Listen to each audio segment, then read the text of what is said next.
The global water supply faces constant and worsening threats: climate change, overconsumption, poor management. It is a challenge pushing scientists, politicians, and designers to hunt for innovations that could lead to new sources of water. John Yang reports on one such effort that involves innovation for our Breakthrough series on the leading edge of science and technology. Situated on the edge of the Sahara in southern Morocco, Mount Bout Mesguida gets only about 5 inches of rain a year. But what it lacks in rain, it makes up for in fog, which blankets the area for about half the year. So that's where residents have now turned for their water, harvesting it from fog.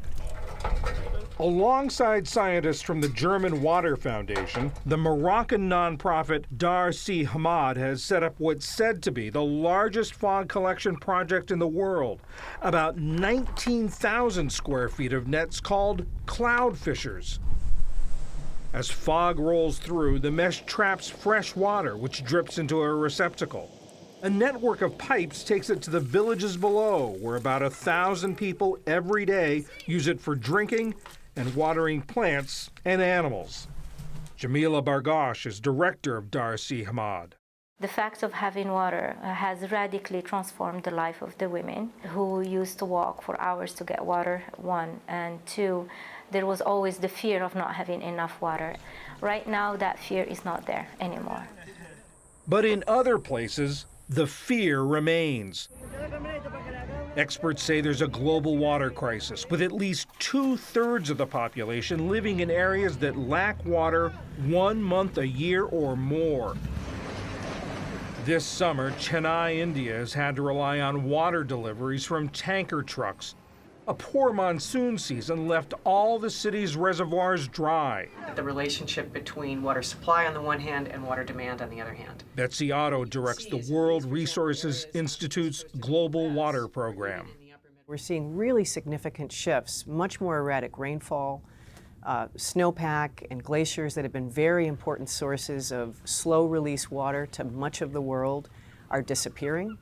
So we're seeing really significant changes from global climate change.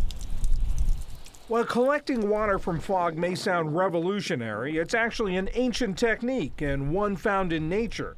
An African beetle captures fog droplets with small bumps on its back. And archaeologists have found evidence it was used centuries ago in the Middle East and South America. How can we get as much water as possible from fog today? With climate change and high consumption making water scarcity a growing problem around the world, researchers are tackling that question. One technique is being tested here at this farm at Virginia Tech. For fog harvesting. Industrial design professor Brooke Kennedy is part of the team that developed the fog harp.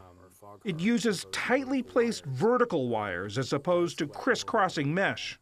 Either they tend to be too open, so a lot of fog passes through them, or they're too tightly woven, and so the fog droplets get stuck. What we've done differently here is that we've removed the horizontal wires, and this prevents the water droplets from getting stuck, so they quickly, through gravity, drop away. Tests have found this design to be at least 3 times more effective at capturing water than traditional nets. For Kennedy, this was a case of biologically inspired design, influenced in part at least by California redwoods. The towering trees draw much of their water from fog accumulating on their needles. The solution isn't embedded with circuits and other high-tech accoutrements or features. It's a fairly simple solution, but yet by just tweaking meaningfully the design, really at a small scale, the results are rather dramatic. What would their visual form be? The team is now working on the next generation of fog harps, making them sturdier, more colorful, exploring the best wiring material. Vapor going through the screen. Within a few years, the plan is to test hundreds of harps in places battling water scarcity like Peru or South Africa. We have our setup to capture water. In Cambridge, Massachusetts, MIT scientists are trying to take the innovation surrounding fog collection even further. They've discovered that zapping air rich in fog with a beam of electrically charged particles draws the droplets toward the mesh, dramatically increasing its ability to collect water. Right now, the system is off, so you can see that this plume can pass through the mesh unaffected and then it goes around. But when we turn the electric field on, the plume vanishes instantaneously and then water starts collecting on that mesh. The idea is to use the system on power plant cooling towers. Almost 40% of all fresh water taken from U.S. rivers, lakes, and reservoirs is set aside for that critical purpose. MIT mechanical engineering professor Kripa Varanasi leads the team. We were able to fundamentally change the trajectories of these droplets. In fact, we saw these drops that were going away make a U-turn and come back. And so we went from that half to a couple of % efficiency to almost 100% efficiency. While both the projects are promising, the expert, the scientist, and the designer agree. Water innovation must be coupled with better water management.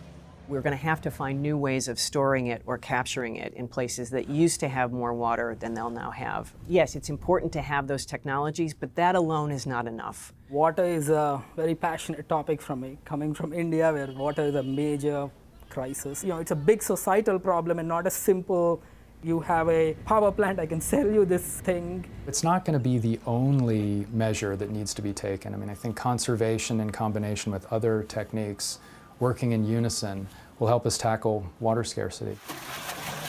That combination may mean the difference between losing or maintaining one of the most basic elements of life on Earth. For the PBS NewsHour, I'm John Yang.